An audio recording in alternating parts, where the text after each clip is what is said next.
Well, hello, that's me again. It is May 7, 2022, and we have a couple of things to discuss today, and they are really important actually. And I will start with something which shouldn't have been missed, albeit it was, as you can see yourself, reported, and it is the pleading basically by United States Ambassador to Russia, John Sullivan, not to be mistaken for National Security Advisor, Mr. Sullivan, who wouldn't even be in the same league as this old school American diplomat. And basically, it all comes down to what was reported in the news in a clear attempt to send a message to the Kremlin. John Sullivan, the U.S. ambassador appointed by President Donald Trump, told Russia's state TASS news agency that Washington and Moscow should not simply break off diplomatic relations. We must preserve the ability to speak to each other, Sullivan told TASS in interview. He cautioned against the removal of the works of Leo Tolstoy from Western bookshelves or refusing to play the music of Pyotr Tchaikovsky. First, actually it's a quite startling thing, and you will understand what I am talking about and what Mr. Sullivan talks about when you look at today's news. And this is in Russian, but I will translate it to you. And this is about former Prime Minister and then President of Russian Federation, and now the Secretary of the Security Council of Russian Federation, Mr. Dmitry Anatolievich Medvedev, telling, when responding to people who said, oh, what you put in your Telegram channel is really harsh and all that, and he actually, speaking to TASS, and again, TASS is a respectable, it's a really good news agency, and he tells them that it's not really too harsh. I hate bastards and geeks and degenerates, as he says in his interview, talking about U.S. And Western general elites. Because he says, I hate them with all my heart because they want to destroy my country. And this is a really straightforward, point-blank talk from Medvedev. And it shows you the actual mood of the majority, I would say overwhelming majority of Russians towards the combined West. Not necessarily Western people, no, but obviously the people who run West, that means Western, that means US and European political elites. And that explains why Mr. Sullivan, John Sullivan, who is 62-year-old American diplomat, when the United States actually used to have a diplomacy, not what it passes for it today, he spoke very openly about it because evidently he sensed that complete breakdown in no communications. Russians do not want to communicate with the United States anymore. That's the whole thing. That's what many people do not understand, and obviously when you look at the qualifications and lack of any competence on the part of the American so-called present foreign service and people who run State Department, especially Mr. Blinken, you recognize that those people are utterly unqualified and they are utterly unknowledgeable. They are really incompetent. I'm not talking about their malice. And there are many, so to speak, neocons who hate Russian gods so badly that they're ready to throw even the United States and risk the nuclear war. And to so to speak recognize this, you can always go and look up yesterday's article by one of the many Kagans, Mr. Frederick Kagan, who passes for military historian and who writes in the Time magazine, no less, a delirium of such a scale. It's difficult even to comment, but if you really want to kind of read what kind of the mood, so to speak, this guy sets and what kind of, I mean, absolutely dramatically huge BS he publishes, so you can go to my blog and see for yourself. I make a little bit kind of run over this article, but it is very important to recognize that John Sullivan understands this mood. Because it's not that Russia is breaking off with West. Russia already broke off with the combined West. And it is one of the things which many, not many, probably most, I mean, overwhelming majority of the, let's say, concentrate on American elites, because European elites are nothing more than stooges and puppets. But it's when they begin to understand. That's why when you read, for example, what Janet Yellen talks about yesterday, that, well, we still need Russian oil, but we need to limit the profits of, Rosneft, for example, Russia, for, which Russia is doing now, selling its oil, despite the fact that obviously the West is on its way to hell, basically trying to refuse or cancel, if you wish, using the woke term, of Russian oil. People still don't understand. Of course, you have to kind of, address those cognitive dissonances for many people, especially those who are Russophobes and especially neocons in the United States. And they have to convince themselves that, oh yeah, the Russian brand of Urals still is selling for the great discount. Well, yeah. Russia sells this for the great discount and still makes a killing, because people don't understand. With $120 per barrel of the brand oil to which Urals actually tied, even if you get 30% discount, you still sell it for twice, well, more than twice, what Russian budget and Russian plans are for example, profits from sale of oil, let alone we're not talking about even gas. So you look at this and it's like, is Miss or Mrs. Janet Yellen, I mean, does she even understand what she's talking about? I don't think so. She is the financier. She's a bankster, and she is obviously the product of this whole economic, so to speak, system, quote unquote, in the West, which knows only how to operate with in monetary frameworks. They don't understand, for example, that oh yeah, let's kind of kill the insurance on Russian the deliveries on Russian oil, for the insurance for the tankers, or for that matter, the LNG tankers. Well, you know what? It would have worked just fine for some, pipsqueak country, but Russia doesn't need really insurance, for example, if it comes down to it, from Great Britain, where majority of the insurance companies are. So Russia can insure it themselves, so plus Russia has Navy. She can do the escorts and let them, anybody who tries to do it, to confiscate it or interfere. Russia will do the escorts of the caravans, so to speak, of the oil, if it need be. If Europe doesn't want to take this oil, just fine. Russia will be selling it to Asia. So that's the whole thing. They still don't get it. They still don't understand what they're dealing with, and or maybe some do. And you can also visit today couple of the websites of my friends. First, you can get to the Sakers blog and website, where Dmitry Orlov explains how these idiots, I mean, and they are, I'm sorry, those people are not normal people in terms of, state and governance and all things of this nature.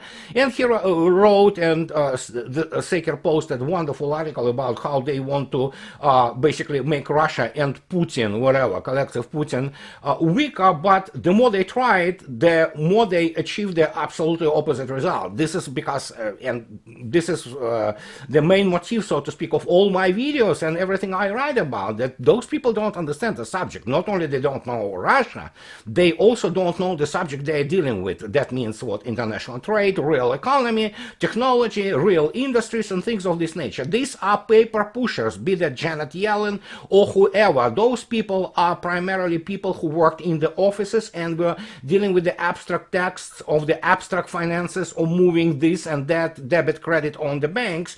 They do not understand what tangibles are, let alone, as the case is with Russia, they are supported by the massive military power, which can ensure that nobody tries any stupid things against them. And at this stage, Russians not irritated. Russians are not really irritated. They just hate West so much. And I'm talking about combined West primarily through its political elites. So that, and Mr. Sullivan has to address this. He is afraid that Russia can break off diplomatic relations with the United States. And I'm saying, I mean, sadly, because it affects me too, for example. But it will be very tragic, but in the same time it will be very reasonable on the part of Russia, because there is nobody to talk to in the United States. There nobody. I mean, literally, there is nobody. There are no any person who you can talk to and make a deal, or communicate with American diplomats who are not diplomats. They're ideologues who are very incompetent again. And so, what are you gonna do? How are you going to talk to? So, and at some point of time, it's not only possible, but it's becoming fairly probable that Russia will break off diplomatic relations with the United States, because there are many things which I addressed already in my writing and on my blog, if you wish to, that when you cannot talk to somebody and they continue to do what they are trying to do unsuccessfully, I will add, what's the point? So, and Sullivan is afraid and worries about it, and I understand him. I really actually understand. I have empathy and I have sympathy for his position. And again, he is an old school of American diplomacy. He is the school which gave us the people even like James Baker or Mr. Jack Matlock, the last U.S. ambassador to the Soviet Union. Modern U.S. diplomacy and modern national security apparatus, especially of Biden administration, although it started long before that, it's just absolute mess, and they don't know what they're dealing with, and they are behaving like petulant children, which most of them are. So, and that is very important, which has to be understood. And of course, Dmitry Medvedev saying things which are being reported now, and they will go around the world, shows you that there's nobody, Russians, first, even out of the feeling of squeamishness, I would have issues with being in the same room with Victoria Nuland or Mr. Blinken, because I would be like, I would have some issues with desires to vomit, literally, and I'm not exaggerating too much. I mean, these are not normal people. So, and we already know basically the situation with the gas prices going through the roof. I don't know whether they took the number 490 or 469, which is average, which is still very high. But a Geico app I'm using in terms of finding the cheapest gas. Well, let me put it this way. The average I know in the state of Washington, for example, is about 550. There are some 570, and this is the lower, 87, the low grade gas. So that is it, and yeah, we can see how the whole thing rolls down the, to hell, basically, rolls down the hill, and it will continue, and nothing could be done about it. So, but now I want to address another thing, which is many people probably would want me to address. It's the fact that, as usual, taken by the U.S. media from Ukrainian propaganda, they noticed a couple of the trains transporting T-62 tanks to Donbass. And of course, guess what? It gives all those military analysts, analysts being quote unquote, of course, which they are not, they are propagandists and ideologues, including many American generals who obviously, either butthurts or losers, or which they are, most of them are anyway, they never won anything in their life. But point is that actually to dispel this stupid, again, shtick now is that, Russians are running out of artillery and artillery shells and tanks, is the fact that actually those T-62s are not for Russian armed forces. They are for the, obviously, Donbass Republic's militias. And this is what I am on the record for a long time now, and I constantly stress it. While they are called allied forces by Russian media, for example, yes, allied forces, they are called allied for a reason. They are not called the single force, because LDNR militias, or basically what comes down to armed forces of the Donbass republics, they are they are nowhere near of Russian armed forces and Russian army which fights in Donbass. And they are absolutely differently equipped. And, for example, in terms of their being combat ready, combat trained. While definitely there are a lot of people who went through the unstoppable, basically, skirmishes and now combat from those militias. They are still not the part, so to speak, of what we would call the really combat prepared as the regular armed forces, such as Russian. Russia doesn't operate T-62 tanks. Russia operates T-72M and other upper models, and I also saw a number of the T-90s, especially latest models of T-90M Prorыв, which is a breakthrough in the in Donbass, which are operated by Russian army. The rest of it is primarily for militias, and considering the fact that they are differently prepared, they are differently trained than Russian army. And in this particular case, those T-62 tanks are great addition to their arsenal. And much of the arsenal also is sometimes, is taken from Ukrainian armed forces. So it's not like Russia sending them. They won't be able to fight in the T-90M, okay? You need the special preparation and training, special combat training. You need special plan of the combat training, which is the matter of the superior staffs which develop it, because this is a very different technology. The same as you wouldn't find, for example, any very numerous Russian self-propelled Star-M guns. I mean, they're excellent self-propelled artillery with an excellent range, up to 30 kilometers on some type of the shells, munitions.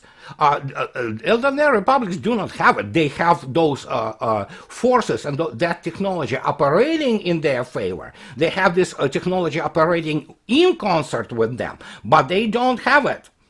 And again, it requires a very different approach, a very different type of the combat training of the personnel to operate that type of equipment. That is why they never had the Air Force in any kind of Air Force, even if they would have had some kind of the, I would say, aircraft. But I mean, all Air Force and all combat aviation, which is in Donbass, is operated strictly by the Russian armed forces, not by LDNR militias. LDNR militia is primarily heavily armed with those tanks, all kinds of them, including T-62s and many of them, and they do their job. They are also armed with some BTRs, earlier models of BTRs, APCs, and things of this nature, but they are not equipped, and as a result, they are not trained and to operate whatever Russian armed forces have. So, and that's what many people do not understand, and as usual, they get trapped into this basically propaganda shtick, so to speak, of Ukraine and Western media, who basically report directly from Kiev and basically follow the script which is which Ukrainian propaganda writes for them.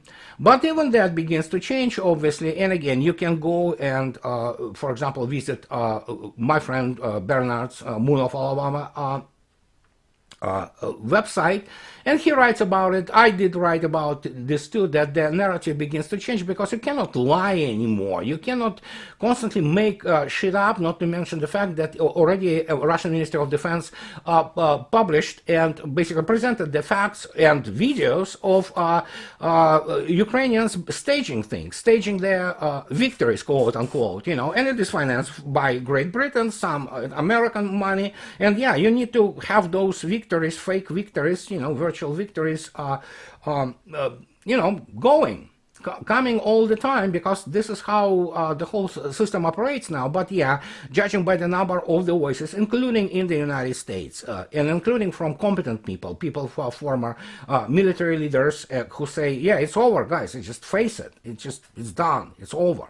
No matter how they lie, no matter how they try to, twist and turn all this propaganda, it's over. And we're going to be talking more about it. So now I want to also address this one. I didn't want to address really, but I will address. I mean, evidently people begin to write to me. Believe me, people, I am only one, a lone guy, who do this video, write into my blog and do these presentations. So I cannot answer all of you. If you don't receive the response from me, guys, it's not because I have anything against you. It's because I simply don't have time and energy sometimes to respond to whatever you send me. And I really appreciate this, believe me. And I already stated, I greatly appreciate from the bottom of my heart my patrons and people who support me, even by the word, you know, so, and those who subscribe to my channel. So please remember this. So if I do not answer or do not respond to you, it's not because I hate you. No, it's because I simply don't have time. Sometimes I miss things. But as of lately, I started to receive this kind of feedback, so to speak. I'm not going to be naming names, and people from the American media environment who evidently have issues with the fact that in my biography it stated that I served in the Soviet Coast Guard. Well, let me clarify it again, and let me stress it. There was no Soviet Coast Guard. It's the Coast Guard used merely for my biography for the foreign readers, especially American readers or British readers, English Anglophones, that they can understand that, oh, yeah, Coast Guard. Immediately what people get when they get this, oh, Coast Guard, yeah, it's something like the, you know, American U.S. Coast Guard, you know, like, you know, those boats with 125mm machine gun, and that's about it. Well, here's the problem, and that's what people don't understand. You see this? This is also Soviet Coast Guard, which at that time was named the, basically the Marine or Naval units of the border guards of KGB USSR. It had practically nothing in common in terms of technology with the US Coast Guard, because it was so heavily armed, I cannot even describe to you. And here's one of the, for example, ships. Number of my classmates commanded them, and these are the ships of the first rank, for example. And as you can see yourself, they have all those wonderful things which no Coast Guard ship anywhere in the world has. And this is, of course, air defense complex. It's actually, and I'm talking about missile air defense complex, very respectable 100mm artillery, you know, 630 close incoming, you know, air defense artillery of 30mm AK-630, the helicopter, I mean the RBUs, which are the jet depth charges. Of course, you have the rocket depth charges, rocket bombs, if you wish. You have the, basically the torpedo tubes with 533 anti-submarine warfare torpedoes. You have a very respectable sensor suit, including the sonar, very respectable radar, and combat basically information control system. So when you look at this, yeah, that's the ship, you know. So we were heavily armed, and so that's what people don't understand. That, for example, my Naval Academy, which I graduated with a specialization, which is graduate degree, engineering degree, of gyro-inertial navigational complexes of the strategic missile systems, which were, of course, the strategic missile systems placed on the board of what we studied, the base models, so to speak, the base class of the Project 667B and BD, NATO Delta 1, Delta 2 strategic missile submarines. That was our main specialization, and of course the specialization in the also guided missilery. You know, basically many of us went upon graduation not only to serve and then become commanding officers of submarines, be them diesel or nuclear, but went to serve on the missile cruisers and things of this nature. As a result, there was no difference in basically in education, for example, for any of us when we graduate Naval Academy. Another matter, for example, like me, I decided to go to the surface fleet in the what is called Coast Guard today.